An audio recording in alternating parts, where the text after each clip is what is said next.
মাওলানা মতিউর রহমান নিজামী রাহিমাহুল্লাহ। 28 অক্টোবরের কথা আপনাদের মনে আছে? 2000 কত সন ছিল? 6। যখন লগি বইটার তাণ্ডব চলছিল পল্টনে, ঠিক ওই টাইমে মতিউর রহমান নিজামী রাহিমাহুল্লাহ মাইকে বক্তৃতা দিচ্ছিলেন। উনার বক্তৃতাটা চলাকালেই মূলত লগি বৈঠার তাণ্ডবটা শুরু হয়। সে বক্তৃতা এখনো ইউটিউবে আছে, আপনারা একটু শুনবেন, নিরপেক্ষ দৃষ্টিতে শুনবেন। ওই টাইমেও মতিউর রহমান নিজামী রাহিমাহুল্লাহ উনার কর্মী বাহিনীকে উত্তেজিত করার মতো একটা শব্দ বলেন নাই। এই মানুষগুলো সত্যি আল্লাহর প্রেমিক। আমার প্রিয় ভাইয়েরা, যেই লোকটা জানে 71-এর অভিযোগ আমার কান্দে চাপাইয়া দিয়া কিছুক্ষণ পর আমাকে ফাঁসি দেবে, ওই দর্শন, জ্বালাও পোড়াও, মানুষ হত্যা, যুদ্ধাপরাধের সাথে আমি মতিউর রহমান নিজামীর ন্যূনতম সম্পর্ক নাই। সুতরাং যে অপরাধে ফাঁসি দেয়া হচ্ছে আমি অপরাধী নই। সুতরাং আমার এই ফাঁসির মৃত্যুটা কি স্বাভাবিক মৃত্যু না শাহাদাত? তুমি তার ছেলের সাথে বলবে যে কি কাপড় পরবো, গল্প করবে, টেনশন নাই। ইভেন উনি তার ছেলেকে বলেছিলেন, আমার মৃত্যুর পরে তোমরা কারা কারা যাবে পাবনায়, তবে তোমার মাকে নিও না সাথে, কারণ বুড়া মানুষ কষ্ট পাবে। তুমি যাইও, তুমি আমার নামাজের ইমামতি করো। মনে হয় যেন বেড়াতে যাচ্ছে, গল্প চলছে, কোনো টেনশন নাই। আলা বিযিকরিল্লাহি তাতমাইন্নুল কুলুব। মীর কাসেম আলী রাহিমাহুল্লাহ ওনার বিরুদ্ধে যখন মামলাগুলোর কথা চলছিল তখন তিনি সৌদি আরবে ছিলেন। এইবারে রমাদানে সৌদি আরবের কয়েকজন ভাই আমার সাথে কথা বলছিলেন, ওখানেই মক্কায় অথবা মদিনাতে। প্রসঙ্গক্রমে বললেন যে মীর কাসেম আলীকে আমরা বলেছিলাম যে আপনি দেশে যাইয়েন না, কয়েকজন অ্যারেস্ট হয়ে গেছে, বাকিদেরকে অ্যারেস্ট করবে, অবস্থা ভালো না, আপনি দেশে যাইয়েন না। উনি তখন জবাব দিয়েছিলেন, আমি দোষ করিনি, যদি পালিয়ে থাকি তাহলে কেউ ভুল বুঝা আমাকে দোষী মনে করতে। যেই লোক নিজেকে নির্দোষ দাবি করতে পারে, জানে তাকে যে কারণে ফাঁসি আজকে রাতে দেয়া হবে ওই কারণগুলোর সাথে তার ন্যূনতম সম্পর্ক নাই। তিনি জানেন যে আমার মৃত্যু সাধারণ মৃত্যু না, আমি আল্লাহর সাথে মোলাকাত করব, এটাই শাহাদাতের মৃত্যু হবে। তাহলে তার অন্তরে টেনশন আসবে কেন? তার প্রশান্তির ঘুম তো হতেই পারে।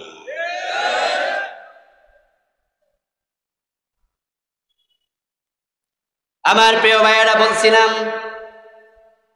ইয়া আইয়ুহাল্লাযীনা আমানু দুখুলু ফিস-সিলমি কাফা, ও ঈমানদারেরা তোমরা ইসলামে পরিপূর্ণ প্রবেশ করো। আমাদের মূল আলোচনায় আবার ফিরে আসলাম। এবার একটু চিৎকার দিয়ে জবাব দেন, ইসলামে পূর্ণাঙ্গ রূপে প্রবেশ করার জন্য অর্ডার করলেন কে? আল্লাহ। আল্লাহ যখন বললেন কুতিবা আলাইকুমুস সিয়াম, তোমাদের উপর রোজা ফরজ করা হয়েছে, রোজা রাখার জন্য আল্লাহ অর্ডার দেওয়ার পরে রোজা রাখা নফল না ফরজ? আল্লাহ যখন বললেন আকিমুস সালাহ, তখন নামাজ দিনে 5 বার কায়েম করা নফল না ফরজ? আল্লাহ যখন বললেন সামর্থ্য যার আছে, ওয়ালিল্লাহি আলান নাস হিজ্জুল বাইত মান ইসতাতা ইলাইহি সাবিলা, সামর্থ্য থাকলে জীবনে একবার হজ করো। সামর্থ্যবানের জন্য হজ করা নফল না ফরজ? তো আল্লাহ অর্ডার দিলে কাজ করাটা কি হয়? তাহলে ইসলামে পরিপূর্ণ প্রবেশ করো। এখন আমরা যারা মুমিন, ইসলামে পরিপূর্ণ প্রবেশ করা নফল না ফরজ? এ বিষয়ে কারো দ্বিমত আছে? দ্বিমত আছে? ইসলামে পরিপূর্ণ প্রবেশ করা অর্ডার কার? এই অর্ডার মানা নফল না ফরজ? নামে নামাজ আছে, সেই ইসলামে চোর ধরে হাত কাটো, এই অর্ডার আছে না নাই? 53 বছরের বাংলাদেশে এই অর্ডার পালন করছেন কয়দিন? যে ইসলামে রোজার কথা আছে, জেনা করলে অবিবাহিত নারী পুরুষকে 100 বেত্রাঘাত করো, বিবাহিত হলে পাথর মারো, এমন অর্ডার ইসলামে আছে না নাই? তো সেই আইন বাংলাদেশের 53 বছরে মানছেন কয়দিন? হজ করার জন্য আওয়ামী লীগ, বিএনপি, জাতীয় পার্টি, জামাত ইসলাম, নেজামে ইসলাম সব দলের লোক মক্কায় যায়। সৌদি আরব বাংলাদেশে কোঠা দেয় 1 লাখ, লাইনে থাকে 1.5 লাখ, বাকি 50,000 কে হজ মন্ত্রণালয় বলে এই বছর যাওয়ার সুযোগ আপনার নাই, পরের বছর যাইয়েন। 1 বছর হজ করে না, 2 বার 3 বার করে, 5 বার 10 বার হজ করে, এমন লোকও আছে না নাই? যে হজ করার জন্য জামাত, বিএনপি, আওয়ামী লীগ, জাতীয় পার্টি সবাই মিলে দৌড় মারলেন মক্কায়। হজ আপনার উপর ফরজ, এটা আল্লাহর বিধান। মদ পান করলে 80 বেত লাগাতে হবে, এই বিধানটা ইসলামে আছে না নাই? 53 বছরে কয়জন মদখোরকে 80 বেত লাগিয়েছেন? তাই ইসলামে আমরা বাংলাদেশের লোকেরা ফুরাফুরি ঢুকছি না অর্ধেক? অর্ধেক ঢোকার অনুমতি আপনাদের দিল কে?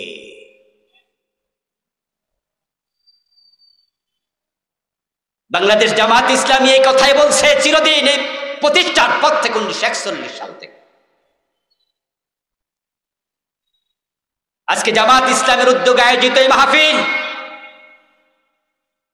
জামাত ইসলামীর নাম ছাড়া আমরা ওয়াজ করেছি গত 15 বছর, কোন মাহফিলে জামাতের নাম নেই নাই। কিন্তু আজকে জামাতের নাম নিয়া যে পূর্ণাঙ্গ ইসলামের কথা বলছি, গত 15 বছরের নাম ছাড়া ওই পূর্ণাঙ্গ ইসলামের কথাই বলেছি। কারণ তখন নাম নেয়ার কোনো পরিবেশ ছিল না। জামাত ইসলামী পূর্ণাঙ্গ ইসলামটাই চায়, আর জামাত ইসলামীর জন্য সমস্যাটাও এটাই। কারণ যারাই পূর্ণাঙ্গ ইসলামের কথা বলে তখনই জালেমদের গায়ে জ্বালা পোড়া শুরু হয়ে যায়। তারা জানে নামাজের কথা বললে অসুবিধা নাই, মসজিদে মানুষ যাক নামাজ পড়ুক, তার সিনেমা হল বন্ধ হবে না। কারণ নামাজি যেমন সমাজে আছে, সিনেমা দেখার লোকও আছে, শুক্রবারেও সিনেমা দেখে এমন লোক আছে না নাই? ওরা ভাবে নামাজি মানুষ হোক, আমরা কি, কারণ আমাদের লোক তো আলাদা, এরা তো আমাদের এখানে আইব। এই জন্য নামাজের ওয়াজ করলে সিনেমা হলের মালিক খেপে ওঠে না, রোজার ওয়াজ করলে সুদী ব্যাংকের মালিক খেপে ওঠে না। কারণ সুদী ব্যাংকের মালিক জানে এই দেশের সব মানুষ যদি রোজা রাখে, এই দেশের সুদ কি বন্ধ হয়ে যাবে? সুন্দরই চলছে, আরো ভালোই চলছে। বরং রমাদান মাসে ব্যাংকে লেনদেন কি কম হয় না বেশি হয়? তো সুদী ব্যাংকে রমাদানে সুদ মওকুফ থাকে, ঠিক না? ওরাও জানে পাবলিক রোজা রাখলো সুদের কোনো অসুবিধা। এই জন্য নামাজের ওয়াজ যে হুজুররা করে, যে দল করে, রোজার ওয়াজ যে পীর সাহেব করে, হজের ওয়াজ যে আলেম ওলামা করে, পূর্ণাঙ্গ ইসলামের কথা বলে না, ওই পীর ওই আলেমদেরকে জেল খাটা লাগে না, তাদের বিরুদ্ধে মামলা হয় না। কারণ যারা অর্ধেক ইসলাম মানে তারা শয়তানের দোস্ত। এজন্য আল্লাহ আয়াতের শেষে বলছে ওয়ালা তাত্তাবিউ খুতুওয়াতিশ শাইতান, ইসলামে পূর্ণাঙ্গ প্রবেশ করো, শয়তানের পদাঙ্ক অনুসরণ করো না। অর্ধেক ইসলাম মানাই মানে হলো বাকি অর্ধেকটা শয়তানের জিম্মায় চলে যায়। তো যারা সুদী ব্যাংকের মালিক, সিনেমা হলের মালিক, যারা মদখোর, মদের ব্যবসায়ী, তারা ভাবে মানুষ নামাজি হবে, রোজাওয়ালা হবে, আমাদের অসুবিধা কি? আমাদের মদ, আমাদের সুদ, আমাদের সিনেমা হল বন্ধ হবে না। এবার আপনাদের কাছে একটু আমি জানবো, দয়া করে যারাই বোঝেন একটু উত্তর দিয়েন, দেশে যদি পূর্ণাঙ্গ ইসলাম আসে, সুদী ব্যাংক কি থাকবে? সিনেমা হল চলতে দেয়া হবে? মদের ব্যবসা কি চলবে? মদ পান করলে 80 বেত দিয়ে পিঠের চামড়া তুলে ফেলা হবে। তখন তারা ভাবে পূর্ণাঙ্গ ইসলাম আসলেই তো সমস্যা। এই জন্য তখন তারা যারা পূর্ণাঙ্গ ইসলামের কথা বলে তাদের বিরোধিতা করে। আচ্ছা, আল্লামা সাইদি রাহিমাহুল্লাহ, উনাকে আপনারা দেখেছেন, সরাসরি ওয়াজ শুনেছেন, এমন লোকের সংখ্যা এখানে অনেক।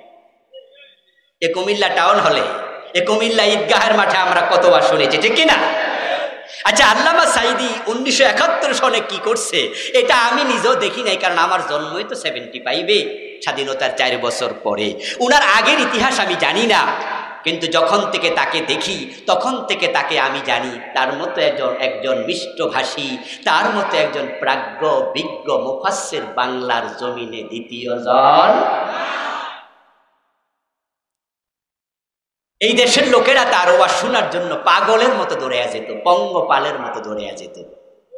আল্লামা সাইদি রাহিমাহুল্লাহর ওয়াজ শোনার জন্য মানুষ দলমত ভুলে যেত, সবাই পাগল হয়ে দৌড়াতো। ওই আল্লামা সাইদি যদি অর্ধেক ইসলামের ওয়াজ করতেন, পূর্ণাঙ্গ ইসলামের ওয়াজ না করতেন, উনি পীর হয়ে যদি মুরিদ বানাতেন, উনার মতো মুরিদ বাংলাদেশে কোনো পীর পেত না। আপনারা জেনে থাকবেন যে উনার বাবা ফুরফুরা শরীফের খলিফা ছিলেন। আল্লামা সাইদি রাহিমাহুল্লাহর বাবা ফুরফুরা শরীফের খলিফা ছিলেন। আচ্ছা, বাবা যদি পীর হয়, ছেলে পীর হওয়া কি কঠিন না সহজ? কত সহজ? পানির মতো সহজ। কারণ হচ্ছে আমাদের দেশে ডাক্তার হতে এলেম লাগে, ডাক্তারের ছেলে ডাক্তার হতে পারে না, পড়ালেখা লাগে। মাস্টারের ছেলে মাস্টার হয় না, লেখাপড়া লাগে। ইঞ্জিনিয়ারের ছেলে ইঞ্জিনিয়ার হবে না লেখাপড়া যদি না করে। কিন্তু পীর হওয়ার জন্য কি কোনো লেখাপড়া লাগে? পীরের ছেলে হলেই এর চেয়ে বড় সার্টিফিকেট আর। এখানে ২-৪ জন ৮ দরবারের মুরিদও আজকে আছেন, থাকতেই পারেন। আপনি আমার ভাই, মুসলিম ভাই, আপনাকে বলছি ৮ যে খলিফা, বর্তমান মূল পীর, যিনি গোলাপ ফুল মার্কার মূল ব্যক্তি, উনার নাম কি? ফয়সাল সাহেব। আচ্ছা, ফয়সাল সাহেবের মাঝে একজন পীরের কোন সুরত আছে? আপনারাই বলেন, কোন পীরের কোন সুরত আছে? কিন্তু উনি পীর হলেন কোন যোগ্যতায়? কারণ উনার বাবা পীর। ক্লাস 10-এ পড়ে পীর হয়ে গেছে, কারণ বাবা মরে গেছে, এখন কি হবে, তাকে পীর বানিয়ে দিয়েছে। অসুবিধা নাই, 9-এ পড়লো অসুবিধা নাই, না পড়লো অসুবিধা নাই। যেখানে পীর হওয়া এত সোজা, আল্লামা সাইদি রাহিমাহুল্লাহর পীর হওয়ার সুযোগ ছিল কিনা? এবার আপনাদের কাছে জিজ্ঞাসা করতে চাই, পীর হওয়ার মতো যোগ্যতা উনার ছিল কিনা? পীর হইলে কি এ দেশে মামলা খায় না হালুয়া রুটি খায়? হালুয়া রুটি খাওয়ার সুযোগ ছিল কিনা? জেলে কি এক যোগ পচা লাগতো না আরামে থেকে মরতে পারতো? আমরা সবাই বুঝি, কিন্তু পূর্ণাঙ্গ ইসলামের কথা বললে আরামে থাকা যায় না। আল্লাহর নবী সাহাবারা জীবন দিয়েছেন যেই পথে, আমরা হাসতে হাসতে সে পথে চলতে চাই। পূর্ণাঙ্গ ইসলাম মানা ফরজ, ফরজের কথা বলে প্রয়োজনে শাহাদাত বরণ করতে চাই। আল্লাহর বক্তব্য, ইসলামে পরিপূর্ণ প্রবেশ করো। ইসলামে পরিপূর্ণ প্রবেশ করার কথা আল্লাহ তাআলা কেন বললেন? এবার কারণ শুনুন। কারণ ইসলামে পরিপূর্ণ যদি প্রবেশ না করেন, যতটুকু করলেন বাকিটুকু আল্লাহর অধীনে আর থাকবে না। একজন ব্যক্তি ধরেন ইসলামের 90% মানে, যারা বুঝলেন এতক্ষণ ওয়াজ, তারা একটু জবাব দিয়ে তো দয়া করে, বাকি 10% কি আল্লাহর কাছে আছে না শয়তানের কাছে? ইয়েস। একজন ব্যক্তি অর্ধেক মানল, নামাজ রোজা হজ যাকাত আলহামদুলিল্লাহ মানে, মসজিদে গেলে আল্লাহ ছাড়া কারো কথা শুনে না। ওই লোকটাই যখন সংসদে এমপি হইয়া ঢোকে, তখন আল্লাহর আইনের পক্ষে একটা কথাও বলে না। এমন এমপি আছে না নাই? বরং 53 বছরও তো এই এমপি সংখ্যাই। মসজিদে যাওয়ার পরে ইমাম মাগরিবের নামাজ 2 রাকাত পড়ে সালাম ফিরিয়ে দিল ভুলে। পিছনে যত মুসল্লি আছে একজনও সালাম ফিরাবে না, বরং লোকমা দেবে। যদি ইমাম সাহেবের ছেলেও মুসল্লি হয়, ছেলে বাবাকেও সার দেবে না, লোকমাটা দেবে। জোহরের নামাজ 4 রাকাত, 2 রাকাত পড়ার পরে আত্তাহিয়াতু পড়া ওয়াজিব, এজন্য বসতে হয়। কুমিল্লা জসকোট মসজিদের ইমাম নামাজ পড়াচ্ছে, পিছনে জজ সাহেব নামাজ পড়তেছে। 2 রাকাত পরে যখন ইমাম দাঁড়ায় যাইতে শুরু করলো, তখন পিছনে সব মুসল্লি লোকমা দিল, জজ সাহেব নিজেও লোকমা দিয়ে দিল। কারণ 2 রাকাত পরে আত্তাহিয়াতু পড়তে হবে, বসতে হবে, এটা ওয়াজিব। হুজুর সংশোধিত হলেন, বসে তিনি আত্তাহিয়াতু পড়ে যথারীতি নামাজ শেষ করলেন। জজ সাহেব এবার চলে গেল এজলাসে বসে চোরের মামলার রায় দিল।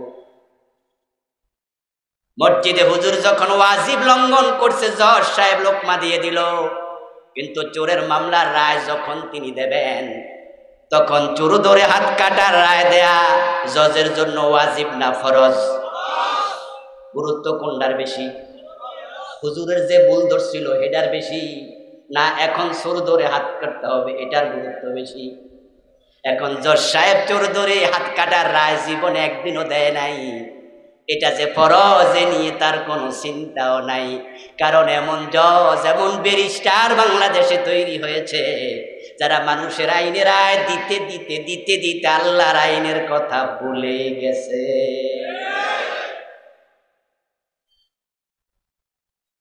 ও প্রিয় ভাইয়েরা, ইসলাম আপনি মানেন না তা নয়, আপনি অর্ধেকটা মানলেন, বাকি অর্ধেক শয়তানের অধীনে।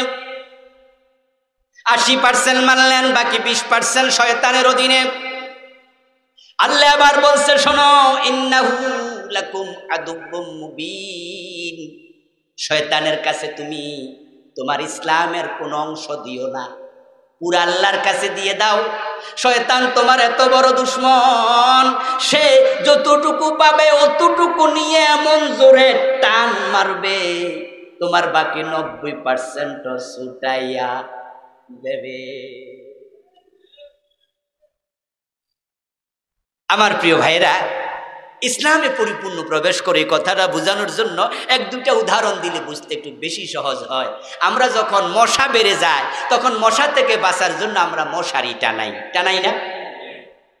আচ্ছা, মশারি যখন টানান, তখন মশারির ভিতরে হাত একটা ঢুকাইলেন, আরেকটা বাহিরে রাখলেন, পা ঢুকাইলেন, মাথা ঢুকাইলেন, পেট ঢুকাইলেন, সব ঢুকাইলেন, শুধু অতটুকু বাহিরে রাইখা দিলেন। এলাকার মশারা বেজান না খুশি? কোন কারণে খুশি? ওরা বলবে যে অতটুকু পাইলা আমাদের জন্য আপাতত চল। আচ্ছা, এলাকার মশারা যখন আপনার হাতের মাঝে এসে কামড়াবে, একাই কামড়াবে না বন্ধুদেরকে দাওয়াত দেবে? মশারা যে গুনগুন করে গান গায়, এটা আসলে গান না, এটা তাদের কথা ট্রান্সফার করার একটা মাধ্যম। প্রত্যেক মাখলুককে কথা বলার ক্ষমতা দিয়েছে কে? সব মাখলুক তার মুখে জিকির করে, তাদের জিকির বুঝার ক্ষমতা আমাদের নাই, তারা কথা বলে, ওই কথা বুঝার ক্ষমতা আমাদের নাই। আমার প্রিয় ভাইয়েরা, আবার বলুন তো, আপনার যে হাতখানা মশারির বাহিরে, যদি কোনো এমন মানুষ যে হাত বাহিরে রেখা ঘুমায় আর মশা তার হাতের মাঝে ম্যালেরিয়ার জীবাণু ঢুকাইয়া দেয়, মশারির ভিতরে যতটুকু অংশ আছে ওইটুকু অংশের সমস্যা আছে না নাই? এই অবস্থায় যদি কেউ রাত কাটায়, আমরা বলি মশারি টানাইয়া লাভটা কি? قال النبي صلى الله عليه وسلم المؤمن كالجمل الأنف। হয়ে গেল, বলছিলাম এই ফ্যান হইব না।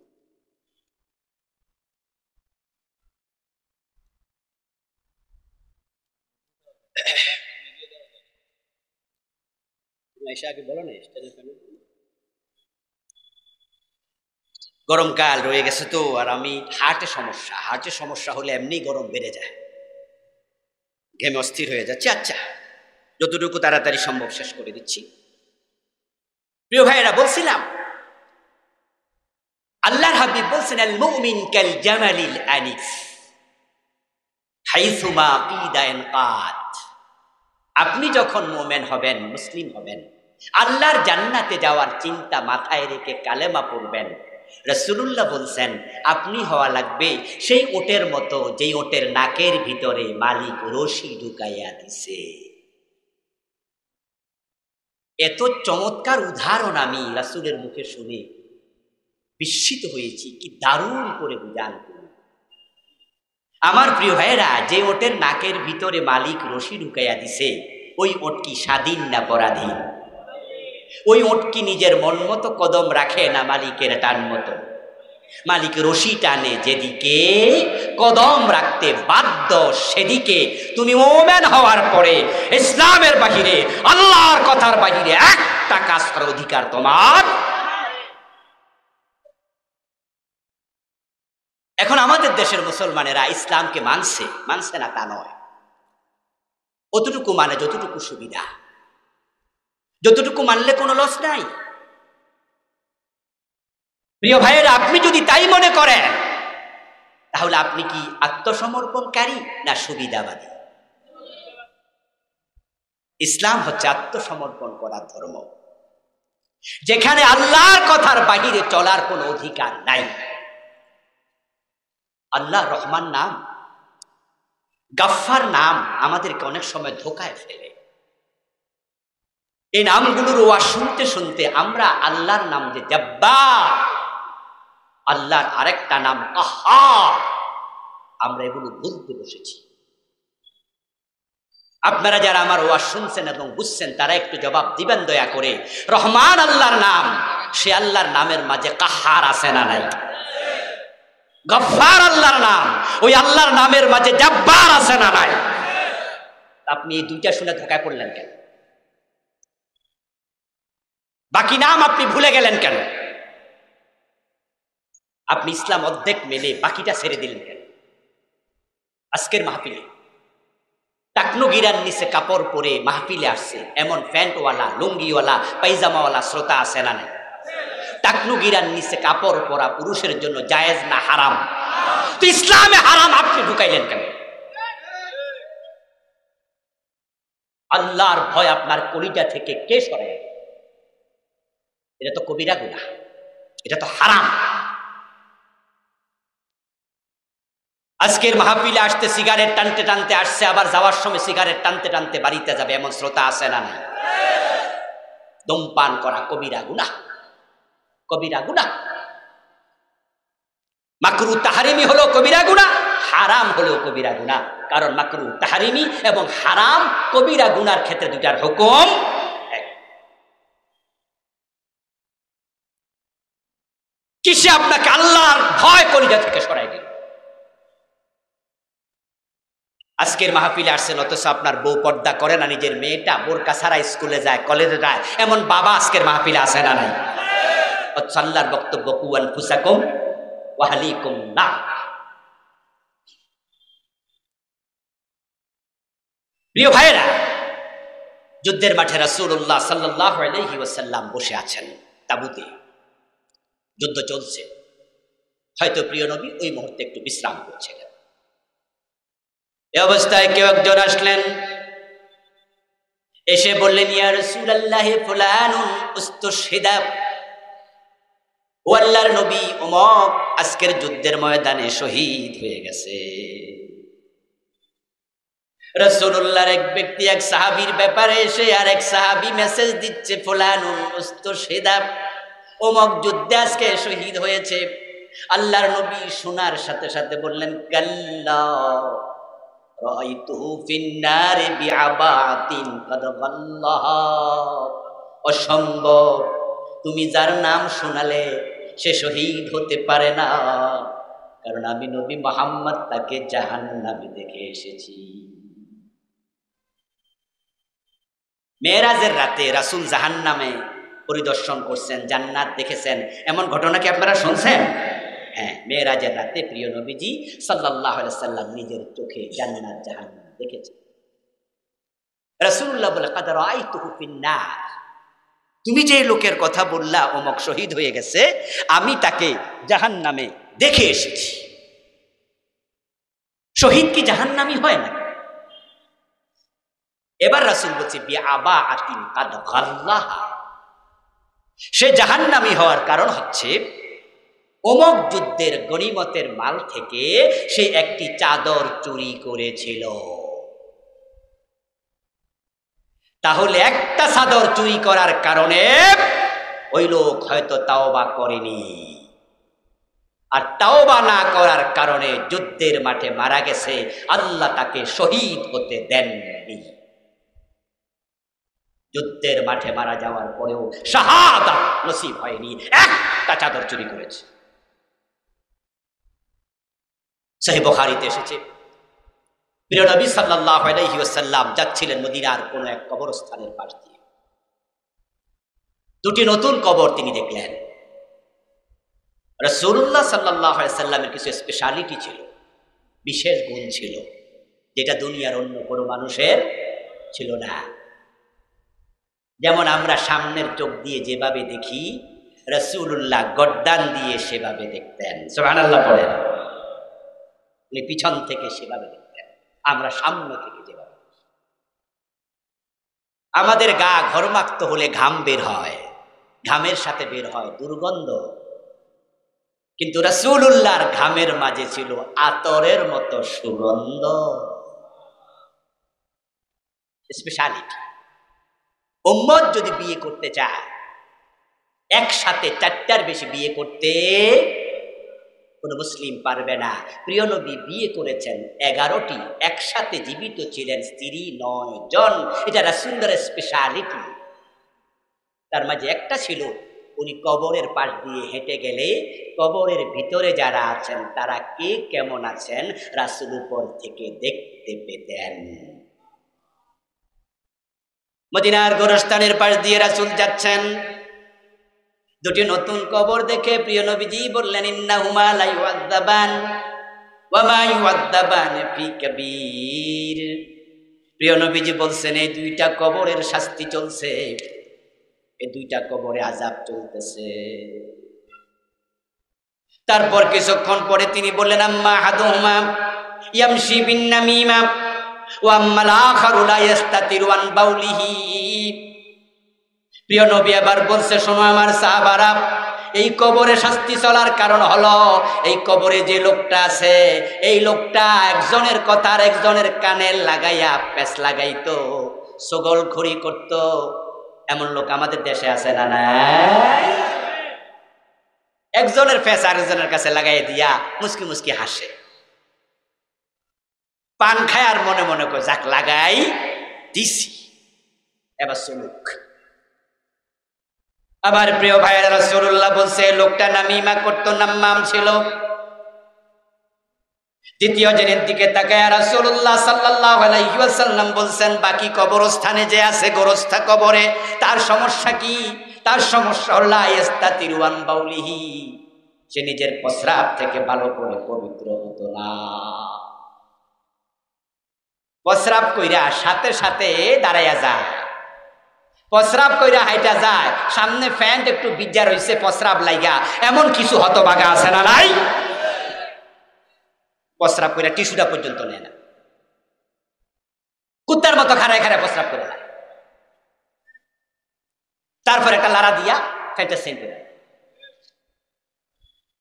প্রিয় নবী বলছে এই লোকটার অভ্যাস ছিল প্রস্রাব থেকে সে সতর্ক থাকতো না। এবার আপনাদের কাছে আমার প্রশ্ন, এই যে 2 কবরস্থানে আযাব চলছিল, তাদের অপরাধ রাসূল কয়টা করে বললেন? জবাব দেন। কয়টা করে? কয়টা করে? তারা একটা করে গুনাহ করছে।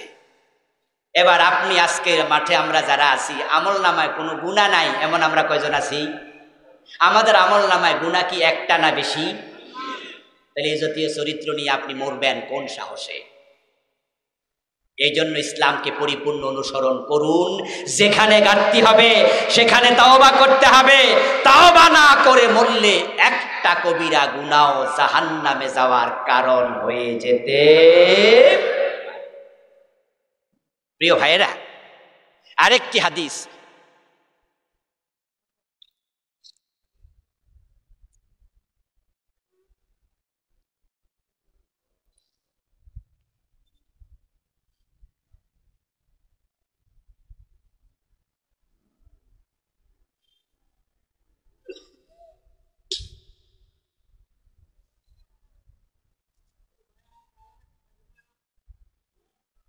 প্রিয় ভাইয়েরা, হ্যাঁ দাও দাও দাও।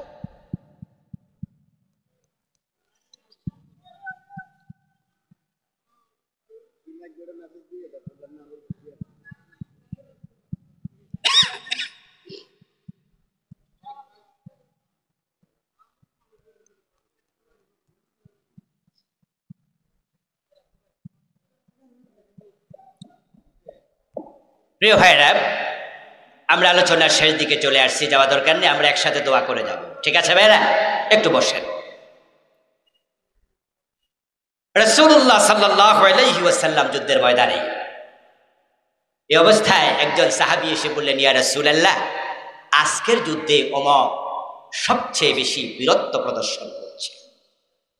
তার সম্মুখে যেই পরে তলোয়ার দিয়ে কচু কাটা করছে, আজকে তার হাতে কত কাফের নিহত হয়েছে হিসাব নাই। রাসূলুল্লাহ সাল্লাল্লাহু আলাইহি সাল্লাম শুনে বললেন, জেনে রাখো এই লোকটা জাহান্নামী। রাবী বলেন, প্রিয় নবীজির মুখের এই কথা শুনে আমি আশ্চর্য হলাম। আজকের যুদ্ধে যে সবচেয়ে বেশি বীরত্ব প্রদর্শন করছে সে রাসূলের সাহাবী, জাহান্নামী হবে কারণটা কি?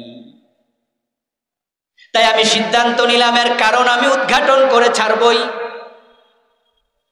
আমিও যুদ্ধের মাঠে চলে গেলাম।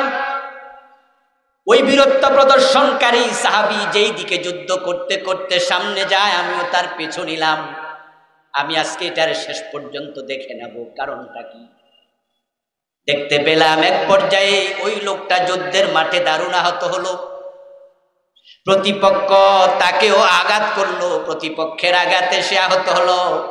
এক পর্যায়ে সহ্য করতে পারে নাই আঘাতের যন্ত্রণা, তাই নিজের তলোয়ারটা নিজে বাট মাটির মাঝে ঠেকায়া তার আঘাটা বুকের মাঝে লাগায়া নিজে তার মাঝে জোরে নিজেকে চাপ দিয়া আত্মহত্যা করলো। আপনাদের কাছে আমি জানতে চাই, একটু আওয়াজ দিয়ে বলুন তো, আত্মহত্যা করা সগীরা গুনাহ না কবিরা গুনাহ? আত্মহত্যা কবিরা গুনাহ। ওই দৃশ্য দেখে ওই সাহাবী দৌড়ে আসলেন রাসূলুল্লাহ সাল্লাল্লাহু আলাইহি ওয়াসাল্লামের কাছে, এসে বললেন, ইয়া রাসূলুল্লাহ, আশহাদু আন্নাকা লা রাসূলুল্লাহ, আমি আবার সাক্ষ্য দিচ্ছি নিশ্চয়ই আপনি আল্লাহর রাসূল। প্রিয় নবীজি বললেন, তুমি তো আগেই কালেমাওয়ালা মুমিন, এখন নতুন করে সাক্ষী দিচ্ছ কেন? ওই সাহাবী জবাব দেয়, কিছুক্ষণ আগে আপনি যার কথা বলেছিলেন ওই বীরত্ব প্রদর্শনকারী জাহান্নামী, আমি তার পিছনে ছিলাম কারণ উদ্ঘাটন করার জন্য। নিজের চোখে দেখে এসেছি লোকটা আত্মহত্যাকারী ছিল। আমি বুঝেছি আল্লাহ আপনাকে আগাম জানাইয়া দিছে। এবার আপনারা যারা এই হাদিস শুনলেন, আগেও জানেন, আজকেও শুনলেন, অনেকে নতুন, আপনারা একটু জবাব দেন তো, এই যে আত্মহত্যা করছে লোকটা, ওর আমল নামায় রাসূলুল্লাহর পক্ষ থেকে যে ঘোষিত গুনাহ, যেটা ওই সাহাবী শুনাইলো, আমরা আজকে হাদিসে শুনলাম, কয়টা গুনার কথা জানলাম? জোরে বলেন না, কয়টা? আচ্ছা, আমাদের আমল নামায় গুনাহ আছে কয়টা? তো উনি যদি একটা কবিরা গুনার কারণে রাসূল কয় জাহান্নামী, একটা চাদর চুরি করার কারণে রাসূল বলে তার সে জাহান্নামী, তাকে আমি জাহান্নামে দেখেছি, নামিমা করার কারণে চগলখোরের কবরে আযাব রাসূল বলছে চলছে, প্রস্রাব থেকে পবিত্র হয়নি রাসূল বলছে আযাব চলছে, আর আপনি অর্ধেক ইসলাম মাইনা বাকি অর্ধেক পুরা জীবন থেকে বাদ দিয়া জান্নাতের স্বপ্ন দেখছেন, এটা কিন্তু দিবা স্বপ্ন হওয়ার সম্ভাবনা আছে। এই জন্য দখলো ফিসসিলমে কাফা, যেখানে পারেননি সেখানে থেমে যান। আপনি বলবেন যে হুজুর ইসলাম কি এত কঠিন? আমি বলবো দোস্ত, আল্লাহ যখন রহমান হন তখন ইসলাম হয়ে যায় একবারে সহজ। আল্লাহ যখন গফফার হন ইসলাম হয়ে যায় একবারে সহজ। প্রিয় নবীজি সাল্লাল্লাহু আলাইহি ওয়াসাল্লাম বলতেছেন, হাসরের ময়দানে আল্লাহর এমন কিছু বান্দা আল্লাহর সামনে যাবে যার আমল নামাতে অনেক গুনাহ, কিন্তু তার উপরে আল্লাহ কোনো কারণে খুশি হয়ে আছে, এমন কোন কারণ ঘটেছিল সাত দেখে আল্লাহ খুশি হয়ে গেছে। শুধু একটা ভালো কাজে জান্নাত মিলেছে এমন হাদিসও, ওই যে পতিতা আল্লাহ সব গুনাহ মাফ করে জান্নাত দিয়েছে, সেই হাদিসটাও বুখারীতে আছে না নাই? আল্লাহ যার জন্য রহমান হন তার দিন সহজ, কিন্তু আল্লাহ আপনার জন্য রহমান হবেন না কাহার হবেন, আপনি তো এটা জানেন না। প্রিয় নবী সাল্লাল্লাহু আলাইহি ওয়াসাল্লাম বলেছেন,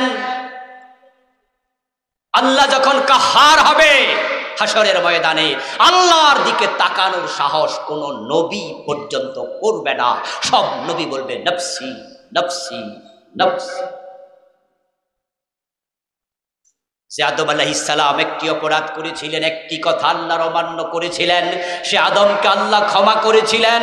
কিন্তু হাসরের ময়দানে কাহার সূরত আল্লাহ যখন ধারণ করবেন, আদম নবীর মনে পড়ে যাবে সে গুনার কথা, সে অপরাধের কথা, ওই নিষিদ্ধ গাছের কাছে কেন গিয়েছি। আল্লাহ যদি এই সূরতে আমাকে ধরে, আমি আদমের উপায়।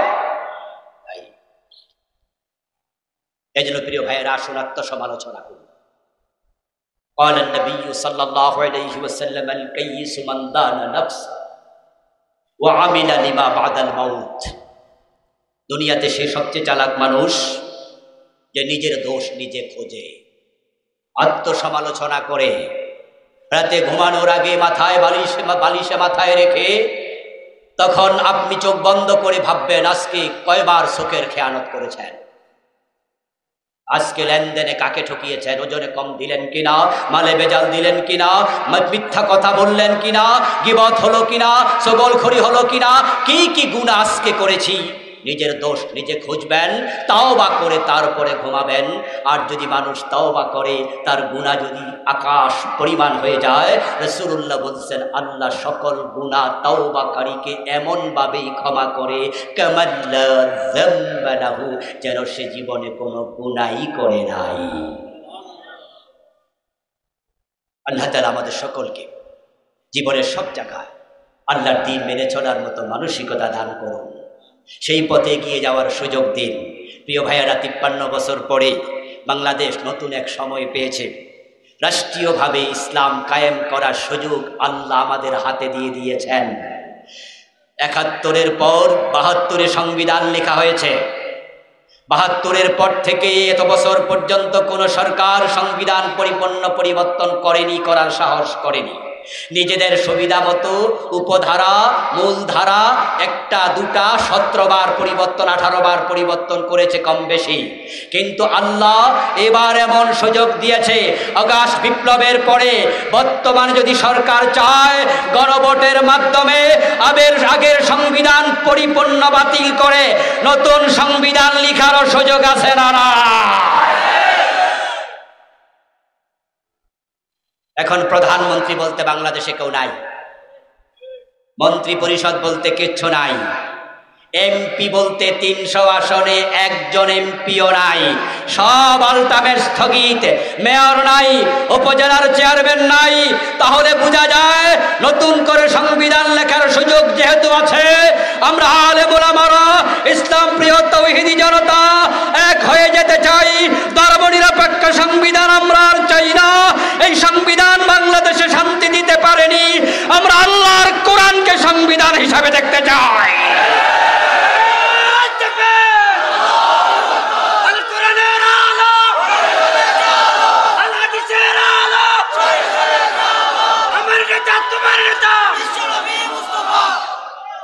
আমার প্রিয় ভাইরা, আল্লাহর কোরআনকে সংবিধান বানানোর সুযোগ 92% মুসলমানের আছে না নাই?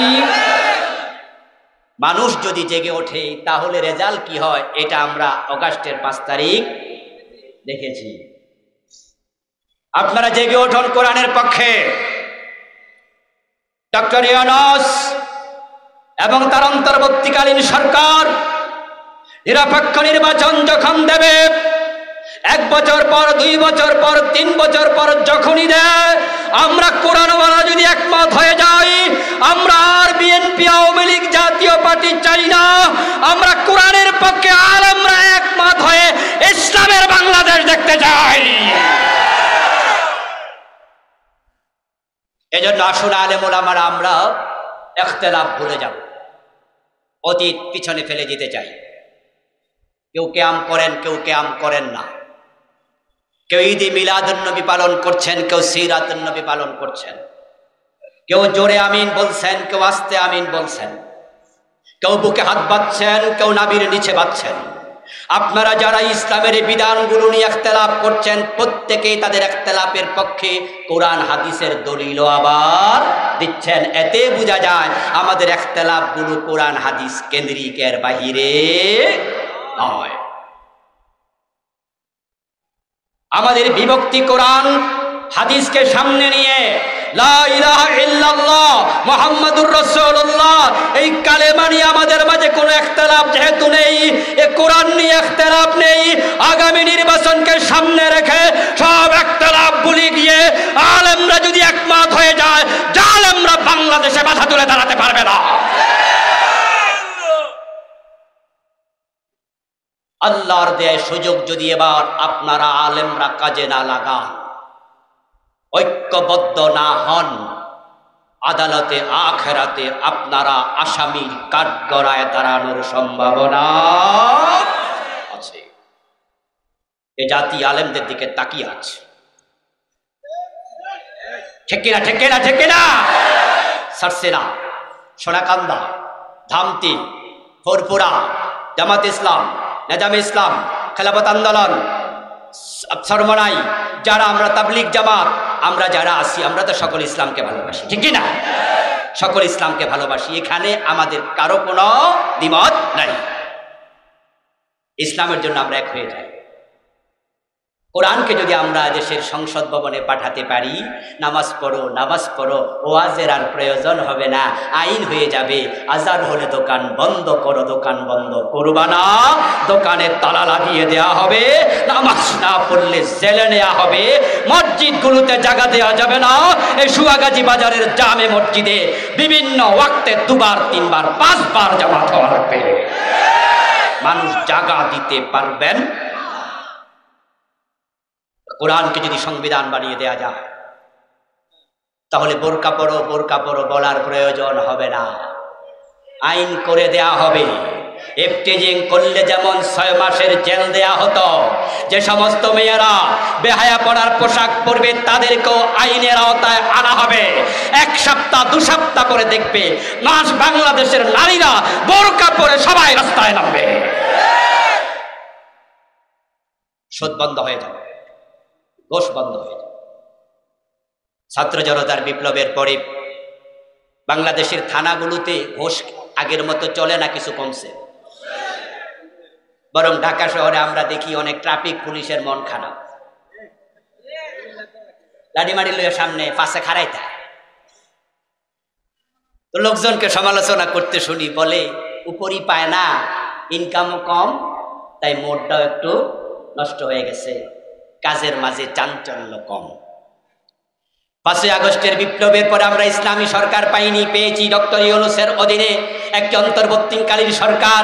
এটা ইসলামী সরকার নয়, ইসলামী সরকার না এসেও যদি ঘোষ কমে যেতে পারে, অন্যায় আগের মতো না চলে কমে যেতে পারে, ইসলামী সরকার যদি বাংলাদেশে এসে যায়, মদিনার শান্তি বাংলাদেশে আবার ফিরে আসবে।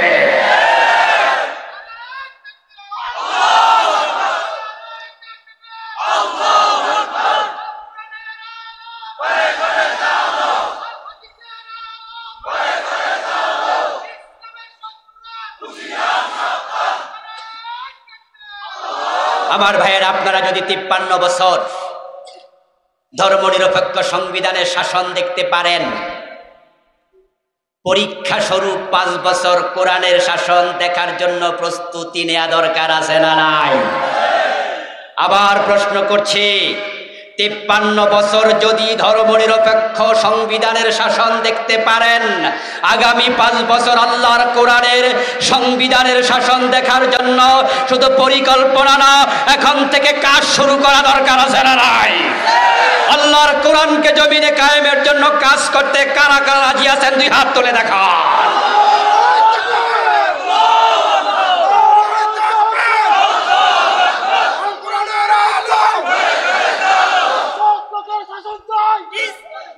আমার প্রিয় ভাইরা, আল্লাহ আমাদের 2 হাত তুমি কবুল করো। আল্লাহ বাংলার জমিনটাকে কোরআনের জন্য কবুল করো। আমরা পূর্ণাঙ্গ ইসলাম বাংলাদেশে দেখতে চাই, তুমি আমাদের জন্য সেজন্য কবুল করো, বলেন আমিন। হাদা মা ইনদি ওয়াল ইলমু ইনদাল্লাহ আলাইহি তাওয়াক্কালতু ওয়া ইলাইহি উনীব। প্রিয় ভাইরা, সভাপতির সংক্ষিপ্ত ভাষণ